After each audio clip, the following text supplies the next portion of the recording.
नमस्कार, प्रणाम, हर हर महादेव। मैं रूबी कुमारी, आप सभी को मेरा प्रणाम। आप सभी को मैं अपने यूट्यूब चैनल में स्वागत करती हूँ। आप सभी मेरे नए चैनल पर नए हो तो प्लीज़ मेरे चैनल को सब्सक्राइब कर दीजिएगा। आप सभी लोगों के बीच में एक सोहर, बेटा का सोहर लेकर आई हूँ। आप लोग प्लीज़ मेरा पूरा सोहर सुनिएगा गीत और बताइएगा कमेंट बॉक्स में मेरा सोहर कैसा लगा।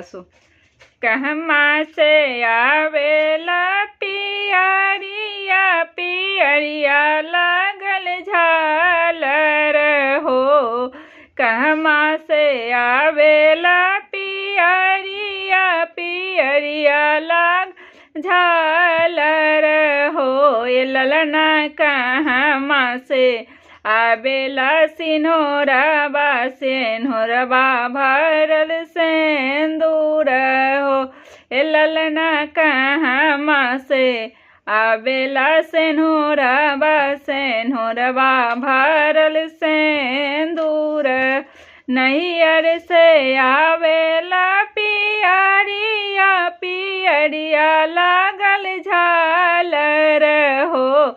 नैहर से आवेला पियरिया पियरिया लाग झालर हो। ये ललना ससुर से आवेला सिन्होरबा सिन्होरबा भरल सेंदूर हो।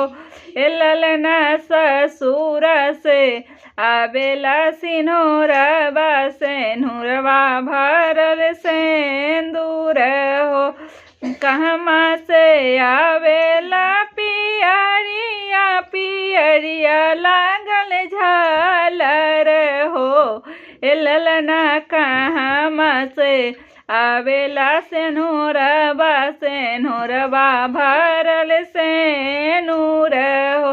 ए ललना कहमा से आवेला सिन्होरबा सिन्होरबा भरल सेंदूर हो।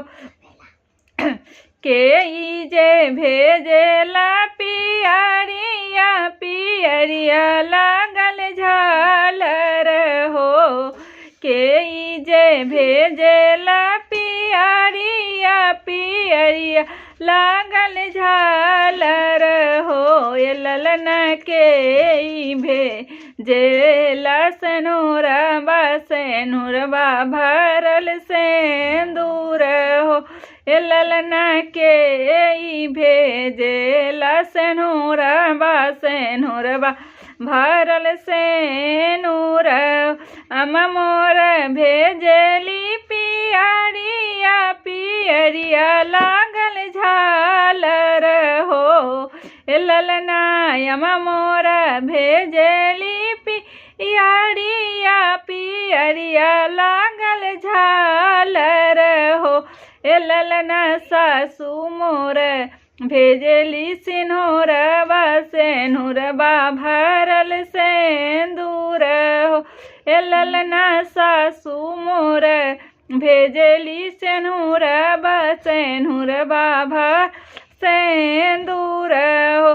केकरा आगे पेन्हबो पियरिया पियरिया लागल झालर हो। ए ललना केकरा मांगे भरबो सिन्होरबा से गोदिया मोर भरी जइहे हो। ए ललना केकरा मांगे भरबो सिन्होरबा की गोदिया मोर भरी जइहे हो। पिया आगे पेन्हबो से पियरिया पियरिया लागल झालर हो। पिया आगू पेन्हबो पियरिया पियरी लागल झालर हो। सखियो से तुलसी के सेनुरा चढ़ाई वो की गोदिया मोरा भरी जइहे हो। सखी हो तुलसी के सेंदूरा चढ़ाई वो त गोदी मोरा भरी जइहे हो।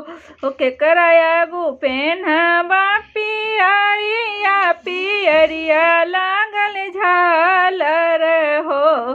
केकरा आगे पेन्हबो पियरिया पियरिया गल झालर हो सखियों के करा के सेनुरा चढ़ाई वो त गोदिया मोरा भरी जाइए हो सखियों के करा के सेंदूरा चढ़ाई वो त गोदिया मोरा भरी जाइए हो सखी पिया गो पेनबो पियरिया पियरिया लागल झालर हो सखी हो गंगा माई के चढ़ैबो सिंदूरा बात गोदिया मोरा भरी जाइए हो सखी हो गंगा माई के चढ़ैबो पियरिया त गोदिया मोरा भरी जाइए हो।